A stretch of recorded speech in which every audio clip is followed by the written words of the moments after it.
The hills and the ridges now lay behind.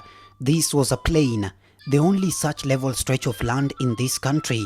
If you strained your eyes and peered into the misty distance, you could see the land of Ukabi. It was all peaceful on this plain, which was said to have been a field of battle once long ago. A few cattle pulled and mauled the grass, while others lay looking vacantly into space, chewing. Suddenly, two boys emerged from the bush. They began to fight. One was tall, and his unusually long neck and limbs made him appear older than he really was. He was Kamau, son of Kabonyi from Mukoyo, and the other, Kenodia, was shorter with surprisingly strong muscles. His low, wide eyes well matched his smooth forehead. He lived with his uncle at a village beyond the two ridges, away from Mukoyo. His father had died early.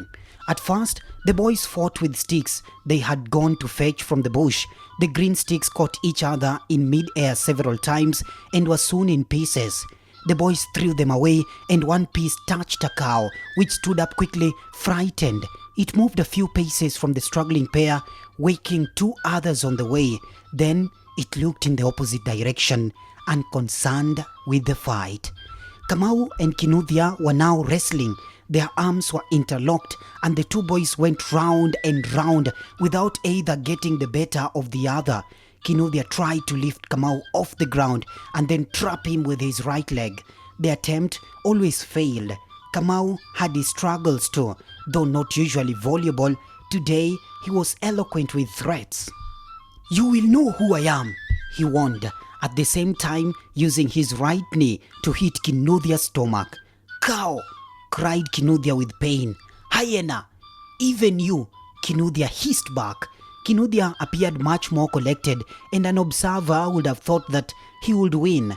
But he tripped over a sharp stone and soon was laying prostrate on his stomach. Kamau bent over him and pinned Kinuthia's hand behind his head. His face was grim and contorted as he used his head to dig into Kinuthia's face, making his nose bleed. The boy underneath Kamau's knees felt pain. He thrust his legs in the air, hoping to catch Kamau by the neck between the legs.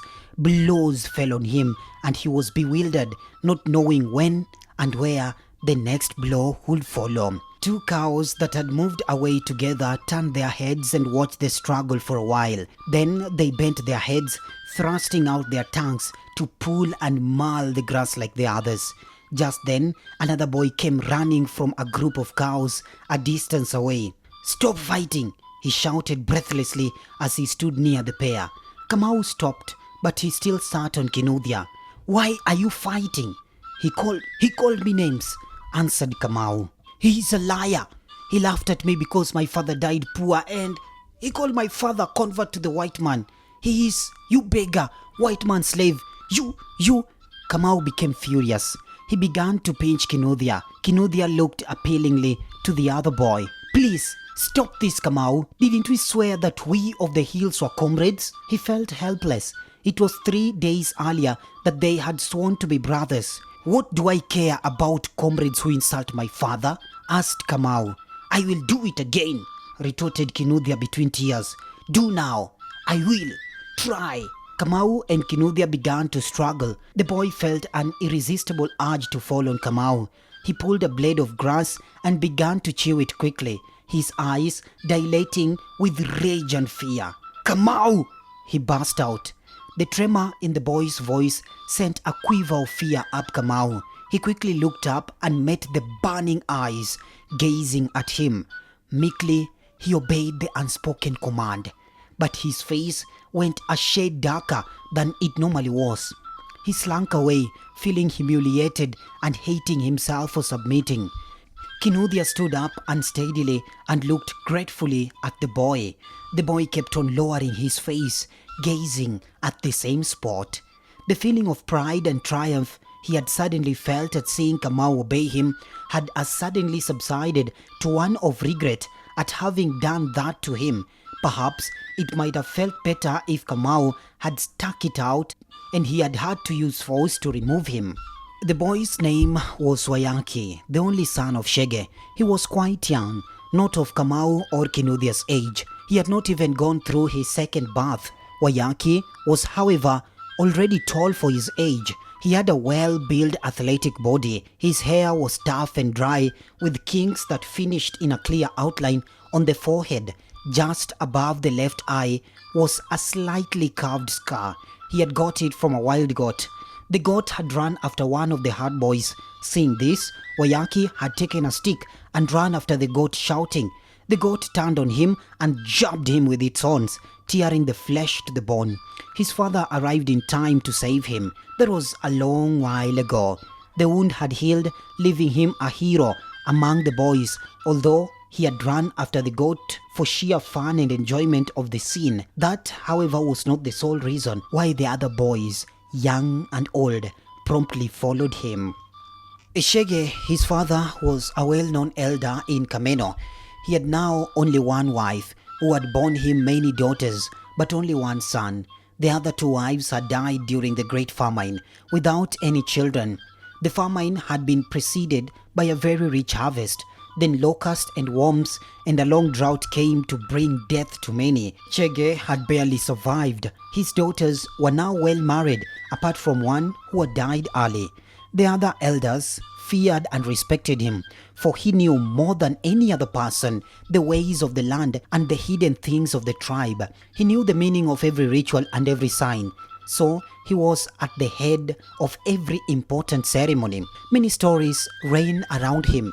Some people said that he had the gift of magic. Others said that he was a seer, and Morongo often spoke to him. And so they said that he could see visions of the future, just like Mugwa Kabero, who a long time back prophesied the invasion of the Gikuyu country by the white man. Some even said that Shege was actually related to Mogo. Nobody knew this for sure. Shege himself claimed nothing.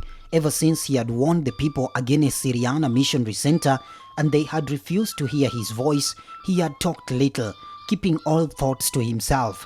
Shege had told the people of the ridges that had happened in Muranga, Nyeri and Kiambu.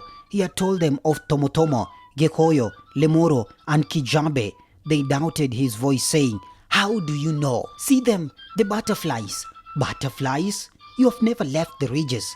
They are there, beyond the ridges, putting up many houses and some taking the land. How could you have seen the light beyond?" "Fools! Fools!" he muttered to himself in despair. Nairobi was already flourishing and the railway was moving across the country in the land beyond, where not many from the ridges had been, and they lowered their voices and whispered together. "The white man cannot speak the language of the hills and knows not the ways of the land." But the white man had come to Syriana, and Joshua and Kabonyi had been converted. They had abandoned the ways of the ridges and followed the new faith. Still, the people shrugged their shoulders and went on with their work, whispering, "Who from the other side can make his way into the hills?" Shege had been young, now he was growing old. However, he remembered something in his old age. A light shone in his eyes, a flicker of hope. He would guard it and divulge the knowledge to none but the right one. The boys did not want to be caught by the darkness. They collected their cattle together and drove them home. Many paths ran through the forest to various huts scattered over the ridges. Unless you are careful, you could easily lose your way in the hills. One part of the forest looked so much like another, but the boys, born and brought up in the hills, knew the paths. Darkness was settling when Wayaki reached home. Chege had been waiting for him. He called Wayaki to his thingira, the man's hut. He sat on a stool, leaning against the central pole. A fire burnt low, and when Wayaki entered and stood close to the door, Shege took a stick lying near him and poked the fire slowly. Sparks flew upwards in quick succession. "Why do you come home with darkness?" Shege at last asked without raising his head. He spat on the floor. "We took the cattle to the plains." "The plains?" "Yes, father." After a small silence, "That is far to go," he said. Wayaki kept quiet. He was never at ease in the front of his father. Danger lurks in darkness. "Yes, father." Again, Wayaki was uneasy. He darted a quick glance at the door. His father had not yet locked up. Who showed you the way? I know all the ways in the ridges, he said proudly to impress the father he secretly feared. Besides this, Wayaki did not like to be thought young, for he considered himself able to make decisions like a man. Shege looked at his son. He contemplated him for a while. Wayaki tried to puzzle what his father was thinking, and suddenly it occurred to him that his father had been anxious and had feared for him. A feeling of pride warmed his heart, and he wondered if the other boys could boast of such a father. You have not eaten. There was a softness in Shege's voice. I have just come. Go then and get your mother to give you something to put in your mouth. You must be hungry. Wayaki made to move, but as he was about to go, his father called him back. Wayaki now trembled a little.